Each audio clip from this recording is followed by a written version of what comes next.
এই আসনে গলাচিপা 10 আসনে আমরা আমাদের জন্মের পরে থেকে বিএনপির জন্মের পরে থেকে এখানে কোনো এমপি পায়নি। এখানে আওয়ামী লীগের দুর্গ, সেই দুর্গ জনতা জনাব হাসান মামুন ভেঙে একটি ঐক্যবদ্ধ গলাচিপা 10 জাতিতে পরিপূর্ণ করেছে এবং দীর্ঘ 36 বছর তিনি এই জনপদে দাবিয়ে বেরিয়েছেন এবং প্রত্যেকটা জনগণ, প্রত্যেকটা সাধারণ মানুষের পাশে তিনি থেকেছেন। নেতাকর্মী দলমত নির্বিশেষে দেখা যাইতেছে মানে যে কোনো মানুষই যদি তার কাছে যাইতো, জনগণ যাইতো, গলাচিপা 10 হইলেই সে তার জায়গা থেকে যতটুকু সম্ভব তিনি ও পাশে থাকতেন এবং তাদেরকে যতটুকু সহযোগিতা করা দরকার ঠিক ততটুকু করত তার সামর্থ্যের মধ্যে দিয়ে।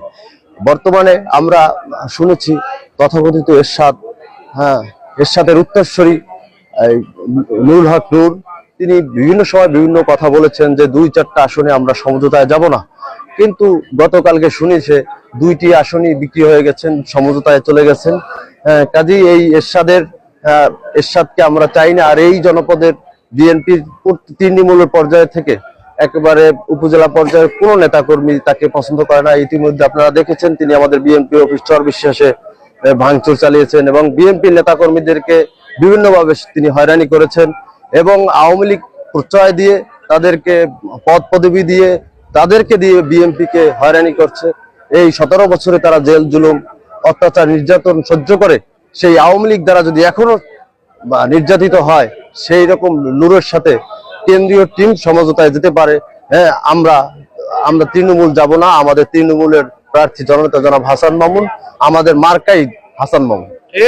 আমরা মর্মাহত এবং হতাশাগ্রস্ত এবং অবশ্যই আমরা আমাদের জন্মের পর থেকে আমি এখন পর্যন্ত ভোট দিতে পারিনি, কারণ আমি 16 বছর থেকে ছাত্র রাজনীতির সাথে সংযুক্ত।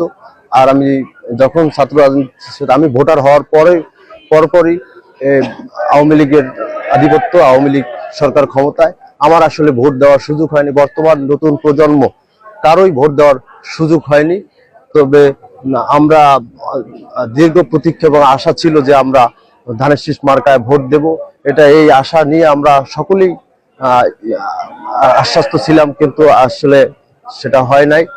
তবু আমাদের জননেতা জনাব হাসান মামুন ভাই তিনি যদি নির্বাচন করবেন, আমরা চাই তিনি নির্বাচন করে এমপি হয়ে গলাচিপা 10 আওয়ামী লীগের দুর্গ ভেঙে একটি বিএনপির ঐক্যবদ্ধ বিএনপিকে তিনি ধরে রাখুক, এই প্রত্যাশা আমাদের।